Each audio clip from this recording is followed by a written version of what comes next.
चलो आपको पता है, अगर मैं पूछूं एसिड्स क्या होते हैं तो आप कहोगे मैम जो टेस्ट में खट्टे होते हैं या फिर जो H+ आयन देते हैं। लेकिन अगर मैं आपसे ये पूछूं कि टाइप्स ऑफ एसिड यानी कि एसिड कितने टाइप्स के होते हैं, तो याद रखिएगा एसिड के सोर्स के अकॉर्डिंग एसिड्स को 2 पार्ट्स में डिवाइड किया गया। फर्स्ट जो होता है हमारा वो होता है ऑर्गेनिक एसिड, जिसको हम बोलते हैं कार्बनिक अम्ल, और सेकंड जो होता है उसको बोलते हैं मिनरल एसिड्स। एक्चुअल में दोनों में बहुत बड़ा डिफरेंस है। डिफरेंस ये है कि जो हमारे ऑर्गेनिक एसिड्स होते हैं ये जितने भी प्लांट्स और एनिमल्स होते हैं उनसे पाए जाते हैं, और ये ज्यादातर जो होते हैं वो हमें नुकसान तो बिल्कुल भी नहीं करते। अगर हमने उसको खा भी लिया या पी लिया तो वो हमें नुकसान नहीं करते। और अगर इसके एग्जाम्पल्स की बात करें तो आपको पता है सबसे पहला नाम आपको याद होगा एसिटिक एसिड। ठीक है, एसिटिक एसिड, या फिर इसका सीधा फॉर्मूला लिख देते हैं। एसिटिक एसिड की जगह पे हम लिखते हैं CH3COH, ये हमारा एसिटिक एसिड है। दूसरी अगर हम बात करें यहाँ पर तो हम यहाँ पर लिख सकते हैं टार्टरिक एसिड। टार्टरिक एसिड, इसका फॉर्मूला बहुत बड़ा है तो इसलिए भी हम नहीं लिख रहे। तीसरी, जितनी भी खट्टी चीजें पाई जाती है, जितने भी सिट्रस फ्रूट पाए जाते हैं उसमें पाया जाता है सिट्रिक एसिड। ठीक है ना, तो ये सारे जो एसिड है, इसके अलावा एथेनोइक एसिड, मैथेनोइक एसिड, ये जितने भी एसिड्स हैं ये सारे हमारे जो है ऑर्गेनिक एसिड्स होते हैं। ठीक है, एथेनोइक एसिड आप जानते हो।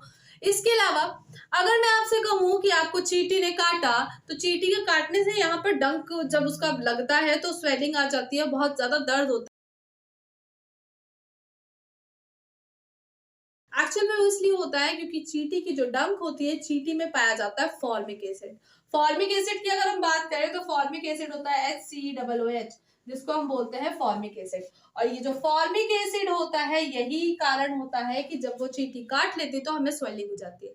इसके अलावा एक लीव होती है जिसका नाम है नेटल लीव्स, जिसको बोलते हैं बिछुआ डंक पत्ती, वो भी क्या होती है, उसमें भी पाया जाता है फॉर्मिक एसिड। और शायद उसमें ऐसा होता है कि उसको अगर टच हो गया तो शायद उस स्वेलिंग आ जाती है, ऐसा कुछ होता है। अब मैं अगर बात करूं मिनरल एसिड्स की, तो मिनरल एसिड वो एसिड होते हैं जो कि पहली चीज तो मिनरल से बनाए जाते हैं। इसका मतलब अलग अलग मिनरल्स को लेके इनको बनाया जाता है। और इसमें सबसे बड़ी बात है कि इनको अगर पहली चीज तो इनको केमिकली लेबोरेटरी में प्रिपेयर किया जाता है, प्रयोगशाला में। और साथ ही साथ ये क्या होते हैं, अगर ये पहली चीज तो इनको बहुत केयरफुली यूज करना होता है क्योंकि ये बहुत ज्यादा डेंजरस और हार्मफुल होते हैं।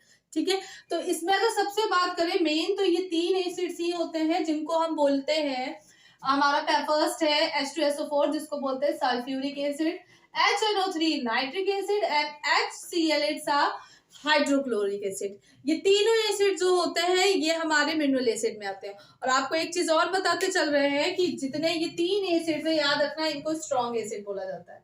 इनको, इन तीनों एसिड्स को स्ट्रॉन्ग एसिड बोला जाता है। और ये जितने भी एसिड है इनको हम वीक एसिड में यूज करते हैं।